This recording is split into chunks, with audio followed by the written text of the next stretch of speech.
So we are going to discuss points about the sternocleidomastoid muscle, a long muscle which is there on the side of the neck. It is there on the side of the neck and it is obliquely placed. As we could see, show this one. So this is from the mastoid process in the level of clavicle and sternum, as you know that. So this is obliquely extending like this and dividing the neck. This is the mandible. This is dividing into anterior and posterior triangles, as we know that. So origin, if you take, is a fusiform belly that is there. So it is from the superolateral part of the manubrium sternae. This is the manubrium sternae, we are going to have it.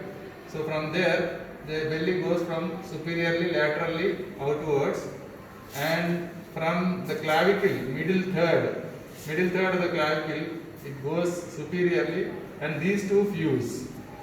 In between these two, they form a triangular space above the medial third of the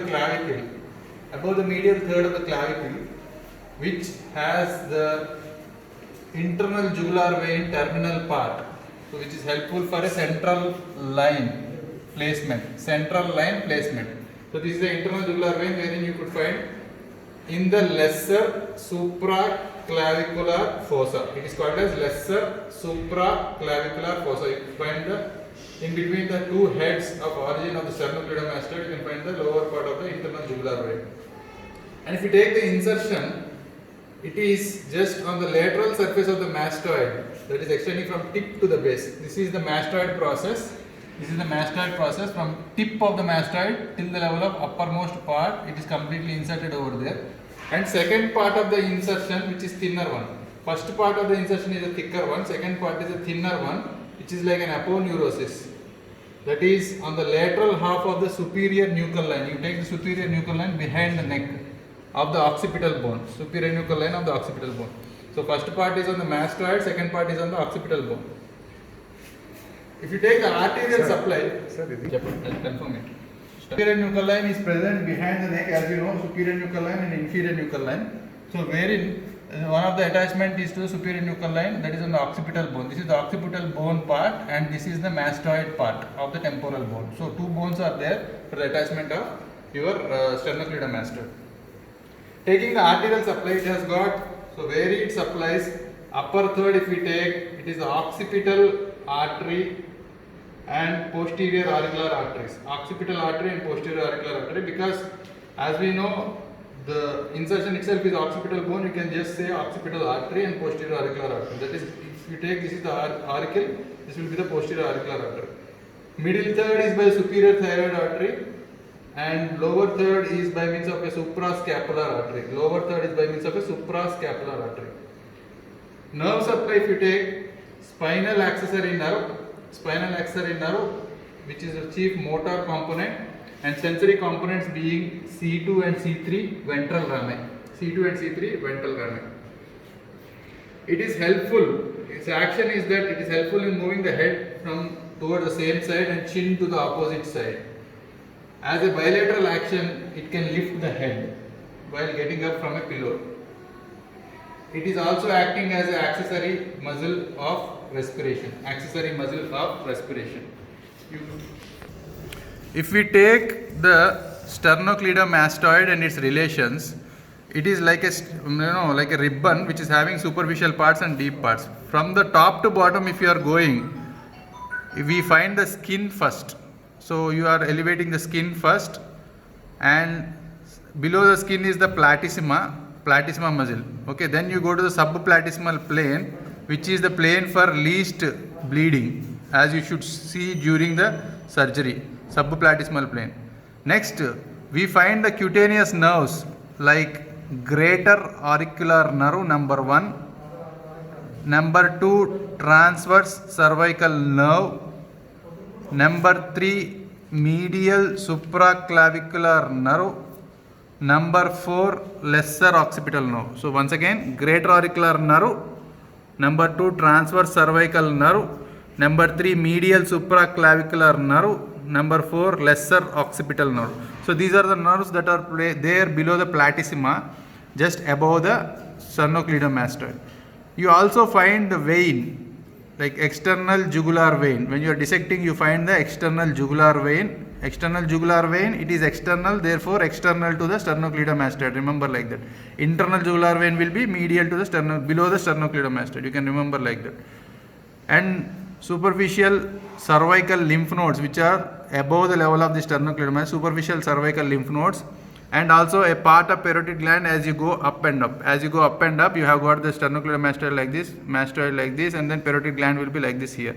So part of the parotid gland also seen like this. So imagine this is the sternocleidomastoid. If you are lifting it up, there is upper third, middle third, and lower third.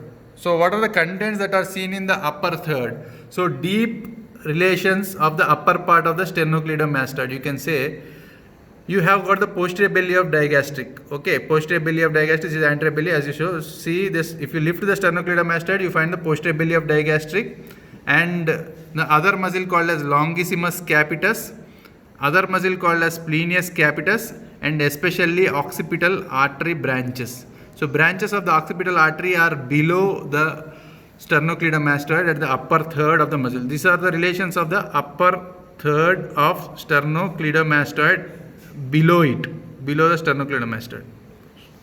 If you take this is the upper third, so we will take one more hand as a middle third. So this is the middle third of the sternocleidomastoid. If you lift the sternocleidomastoid like this, you can see the rest of the muscles like scalenus anticus, scalenus medius, and scalenus posterius. Okay, scalenus anterior, medius, and posterior, three muscle groups that are there below the sternocleidomastoid. So these muscles are found below the sternocleidomastoid. Next, splenius capitis. So this is scalenus, this is splenius capitis, and inferior belly of omohyoid. As you know, in the middle, so this omohyoid has got superior and inferior belly. So inferior belly of the omohyoid is in the middle third region of the sternocleidomastoid. As you retracting like this, you can see the inferior belly of omohyoid. Once again repeating, muscles like levator scapulae, scalenus anterior, medius, and posterius, splenius capitis, and inferior belly of omohyoid. And other parts that are present in the middle third, as you could see, are the arteries like common carotid artery and internal carotid artery. Internal carotid artery almost just lies beneath the sternocleidomastoid. Very important to remember. We have seen the external jugular vein above the sternocleidomastoid. Here, internal jugular vein is below the sternum. If you take this as the sternocleidomastoid, retract it, you find the internal jugular vein, and also the anterior jugular veins that we encountered during thyroidectomy surgeries, and nerves like vagus. As you know, vagus is a part of our, that particular carotid sheath. Okay, CC10 IJV. Okay, vagus is there, IJV is there, and also spinal axillary nerve, cervical plexus is also there in the carotid sheath.